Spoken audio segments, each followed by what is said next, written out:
So, hello everybody. My name is Renate Schnabel. I'm from Hamburg in Germany, and we've just arrived back from the exciting days at the European Society of Cardiology annual conference. And there are new guidelines that have been presented and two important ones for clinical practice.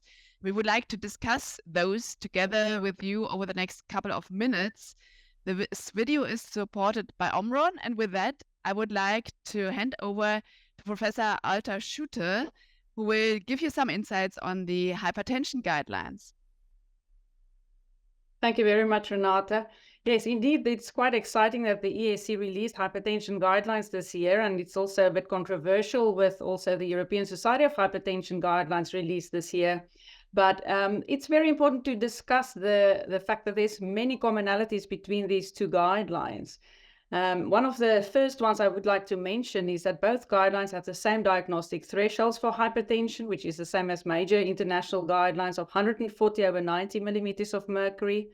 And both really emphasize to target blood pressure reduction to under 130 over 80. It's more specific in the new ESC guidelines to be 120 to 129 over 70 to 79. And this is, I think, very important to make sure blood pressure get treated to target. And to measure blood pressure, it's really delighting to see that both guidelines, and especially the ESC guidelines, place a big emphasis on out-of-office blood pressure monitoring for the diagnosis of hypertension, and particularly for home blood pressure monitoring. It's very clearly stated in these guidelines, and that is, of course, also since we see more and more evidence arising to show that home blood pressure monitoring and ambulatory blood pressure monitoring are stronger associated with outcomes. That was clearly shown, for example, recently by Professor Kazuo with a long-term 7-year follow-up study in Japan showing home blood pressure monitoring to be superior to ABPM in predicting outcomes. I think this is an important aspect, and hopefully we can implement home blood pressure monitoring much stronger across the whole of Europe. Maybe I'll stop here and hand over back to Renate to also highlight some of the key aspects of the ESC guidelines for atrial fibrillation. And indeed, when looking at home-based monitoring for atrial fibrillation, this is also increasingly common because there's a wide availability of smartwatches, smartphones, and in particular in post-ablation patients, we are now also turning towards home monitoring because you can see how often atrial fibrillation occurs, how it is correlated with symptoms, and whether it recurs after ablation. But also bigger studies like the FibriCheck study, which are ongoing, they use home monitoring, often photoplethysmography, for atrial fibrillation monitoring, for example, prior to consultation, and to save times during the consultations in clinic. And in particular, this has also become increasingly important to empower patients, to enable them to monitor their disease, to better understand their disease, the symptom relation of the arrhythmia and their current symptoms, and so really empowers them. And this is why increasingly importance is given to home-based monitoring.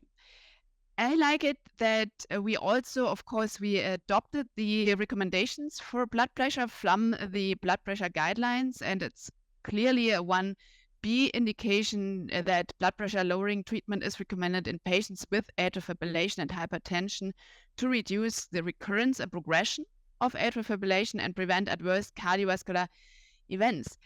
For atrial fibrillation, we are not that good in the study data and the evidence that we have for primary prevention for atrial fibrillation. We know that it is a very important risk factor, but there are few studies that could really demonstrate that the reduction in blood pressure decreases the incidence of the disease. There is one very old study published in 2002, the LIFE study, losartan intervention for endpoint reduction in hypertension, which showed that the 10 millimeters mercury reduction in systolic blood pressure was associated with a 17% reduction in incident atrial fibrillation. But we would indeed need much more data on that. For example, like the Fine Art study, which addressed finerenone in total worsening heart failure events and death from cardiovascular causes compared to placebo, here presented and in parallel published in the New England Journal. And maybe we get more data here on this medication, for example, in relation to incident atrial fibrillation.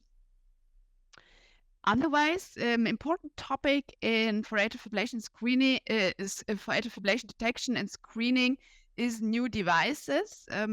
Still, we need an ECG to diagnose atrial fibrillation. But we can also use PPG-based photoplethysmographic or pulse plethysmographic measures for atrial fibrillation detection.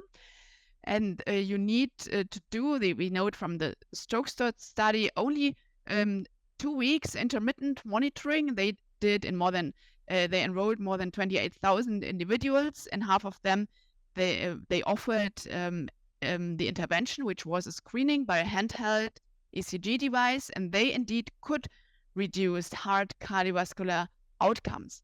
And on this study and some other evidence that came up, the current recommendations are based that routine heart rhythm assessment during healthcare contact is recommended in all individuals from the age of 65 onwards for earlier detection of atrial fibrillation, and population-based screening for atrial fibrillation using a prolonged non-invasive ECG-based approach. So, for example, 2 times ECG measurement a day for 2 weeks should be considered in individuals aged 75 years or older, or 65 years or older with additional CHA2DS2-VA risk factors to ensure earlier detection of atrial fibrillation. And I think this is an important novum in these guidelines. Alta, what is your take on that?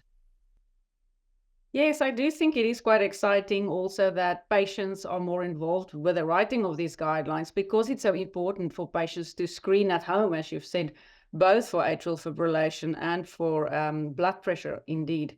I think having patients involved and getting these results implemented, these guidelines implemented by also our primary care doctors across Europe, is going to be the marker of success. I think, we've seen many guidelines being written, but in the end, the implementation is really important.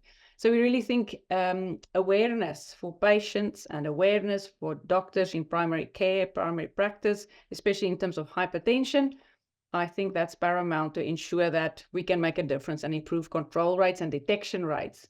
As we know, both hypertension and atrial fibrillation is still a problem in terms of detection, and therefore I think screening is going to be key here. Indeed, and my major message that I took from the current atrial fibrillation guidelines where I was on the task force is that we need to turn towards patient-centered care for atrial fibrillation. It's integrated AF care, and we have given this the abbreviation of care. Indeed, we have moved away from the ABC pathway from the last guidelines, but towards care, which is really also to include patient, because it is all it was about their care, and to put the patient in the center. And care means for atrial fibrillation, the comorbidity and risk factor management, and here hypertension, of course, is the most prominent primary prevention risk factor, but also the most important factor that we can control, that we can reduce for stroke risk management and also for bleeding risk management on anticoagulation. So care, comorbidity and risk factor management, avoid stroke and thromboembolism, reduce symptoms by rate and rhythm control, and the E for this is a continuous, a lifelong process. We need the evaluation and dynamic reassessment. Right. Yes, I think that's a great summary, Renate. This has been a great discussion. I hope these points can be taken home to several people listening to this conversation. Thank you very much for the chat. Thank you.